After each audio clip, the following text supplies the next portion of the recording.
大家好，我係陳師傅，今集同大家介紹下職業安全健康局嘅課程啦。咁大部分咧都係同安全有關噶啦。咁我哋首先咧就睇咗一般安全嘅證書課程啦。入到嚟咧，大家會見到安全使用磨輪啊，俗稱嘅手磨機啦。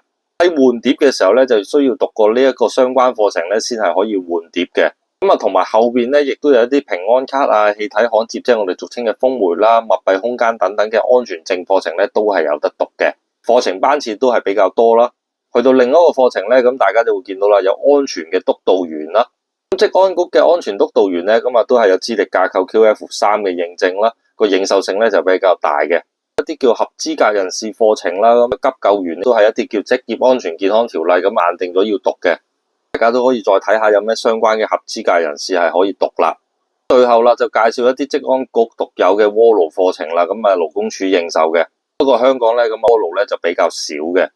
職安局嘅課程對比香港建造學院嘅價格咧，咁啊有平有貴啦。不過大部分咧咁都係貴咗少少嘅。